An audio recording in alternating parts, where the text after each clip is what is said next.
ஆதியாகமம் அதிகாரம் 18 வசனம் 1. பின்பு கர்த்தர் மம்ரோமின் சமபூமியிலே அவனுக்கு விருத்தசேதனமானவர். அவன் பகலின் உஷ்ண வெயிலிலே கூடார வாசலில் உட்கார்ந்திருந்து 2.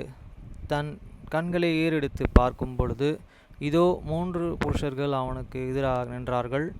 அவர்களை கண்டவுடனே அவன் கூடார வாசலில் இருந்து அவர்களுக்கு எதிர்கொண்டு ஓடி தரை மட்டும் குனிந்து, 3. ஆண்டவரே, உம்முடைய கண்களில் எனக்கு கிருபை கிடைத்ததனால் நீர் உமது அடியேன் வீட்டிற்கு கடந்து போக வேண்டும்.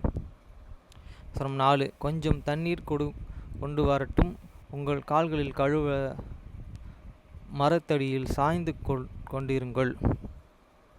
5. நீங்கள் உங்கள் இருதயங்களை திடப்படுத்த கொஞ்சம் அப்பமும் கொண்டு வருகிறேன். அப்புறம் நீங்கள் உங்கள் வழியை போகலாம். இதற்காகவே அடியேன் இடம் வரைக்கு வந்தீர்கள் என்றான். அதற்கு அவர்கள், நீ சொன்னபடியே செய்ய என்றார்கள். 6. அப்பொழுது ஆபிரகாமே தீவிரமாய் கூடாரத்தில் சாராளிடத்திற்கு போய், நீ சீக்கிரமாய் 3 படி மெல்லிய மாவு எடுத்து பிசைந்து அப்பம் சுடு என்றான். 7. ஆபிரகாம் மாட்டு மந்தைகளில் ஓடி ஒரு நல்ல இளங்கன்றை பிடித்து வேலைக்காரன் கையிலே கொடுத்தான். அவன் அதை சீக்கிரத்தில் சமைத்தான். 8. ஆபிரகாம் வெண்ணெயையும் பாலையும் சமைப்பித்த கன்றையும் எடுத்து வந்து அவர்கள் முன்பாக வைத்து, அவர்கள் அருகமே மரத்தடியிலே நின்று கொண்டிருந்தான். அவன் புசித்தார்கள். 9. அவர்கள் அவனை நோக்கி, உன் மனைவி சாராள் எங்கே என்றான். இதோ கூடாரத்தில் இருக்கிறாள் என்றான். 10. அப்பொழுது அவர், ஒரு உற்பவ காலத்திலிடத்தில் நிச்சயமாகவே உன்னிடத்திற்கு திரும்ப வருவேன். அப்பொழுது உன் மனைவியாகிய சாராளுக்கு ஒரு குமாரன் இருப்பான் என்றார். சாராள் அவருக்கு பின் புறம்பாய் கூடார வாசலில் இதை கேட்டு கொண்டிருந்தாள். 11. ஆபிரகாம் சாராளுக்கு வயது சென்று முதிர்ந்தவர்களாயிருந்தார்கள். ஸ்திரீகளுக்குள் வழிபாடு சாராளுக்கு நின்று போயிற்று. 12. ஆகையால் சாராள் தன் உள்ளத்தில் நகைத்து, நான் கிழவியும் என் ஆண்டவன் முதிர்ந்த வயதுள்ளவனுமாய் பின் எனக்கு இன்பம் உண்டாயிருக்குமோ என்றாள்.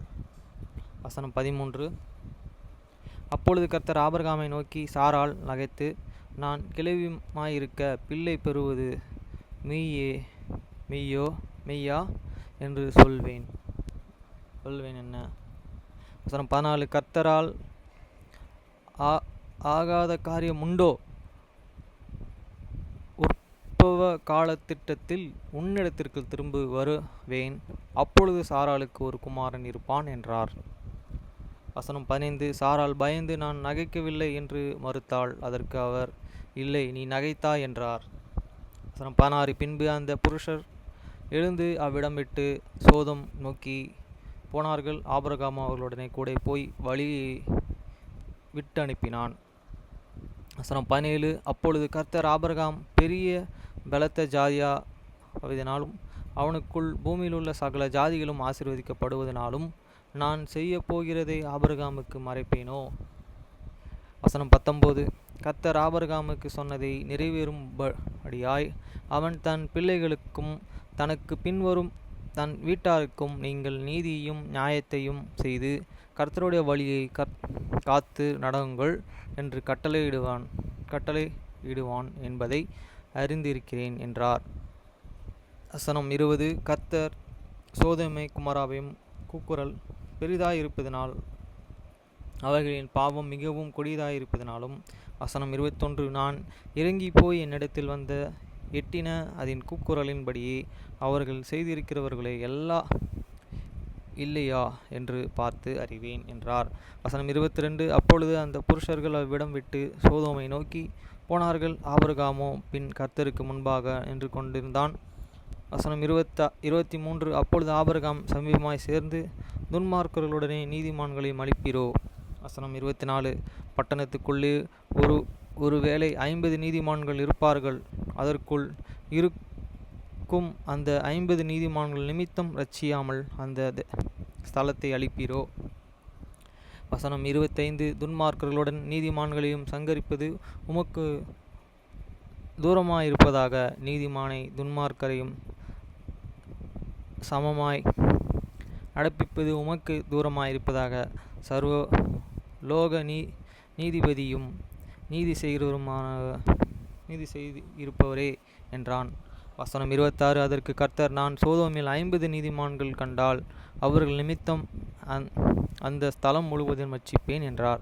வசனம் 27. அப்பொழுது ஆபிரகாம் பிரதியுத்தரமாக, இதோ தூளும் சாம்பலுமாய் இருக்கிற அடியேனே, ஆண்டவரே பேச துணிந்தேனே. வசனம் 28. ஒருவேளை 50 நீதிமான்களுக்கு 5 பேர் குறைந்து இருப்பார்கள். 5 பேர் நிமித்தம் பட்டணம் முழுவதையும் அழிப்பீரோ என்றான். அதற்கு அவர்கள், நான் 45 நீதிமான்களே அங்கே கண்டால் அதை அழிப்பதில்லை என்றார். வசனம் 29. அவன் பின்னும் அவளுடனே பேசி, 40 நீதிமான்கள் அங்கே காணப்பட்டால் என்றான். அதற்கு அவன், 40 நீதிமான்கள் நிமித்தம் அதை அழிப்பதில்லை என்றார். வசனம் 30. அப்பொழுது அவன், நான் இன்னும் பேசுகிறேன், ஆண்டவர்களுக்கு கோபம் உண்டு வராதிருப்பதாக. 30 நீதிமான்கள் அங்கு காணப்பட்டால் என்றான். அதற்கு அவர்கள், நான் 30 நீதிமான்களோ அங்கே கண்டால் அதை அழிப்பதில்லை என்றார். வசனம் 31. அப்பொழுது அவன், இதோ ஆண்டவருடன் பேச துணிந்தேன், 20 நீதிமான்கள் அங்கே காணப்பட்டால் என்றான். அதற்கு அவர், 20 நீதிமான்கள் நிமித்தம் அதை அழிப்பதில்லை என்றார். வசனம் 32. அப்பொழுது அவன், ஆண்டவருக்கு கோபம் உண்டாது இருப்பதாக, நான் இன்னும் இந்த ஒரு விசை மாத்திரம் பேசுகிறேன், 10 நீதிமான்கள் அங்கே காணப்பட்டாலோ என்றான். அதற்கு அவர்கள், 10 நீதிமான்கள் நிமித்தம் அதை அழிப்பதில்லை என்றார். வசனம் 33. கர்த்தர் ஆபிரகாமுடன் பேசி முடித்த பின்பு போய்விட்டார். ஆபிரகாம் தன்னுடன் இடத்திற்கு திரும்பினான்.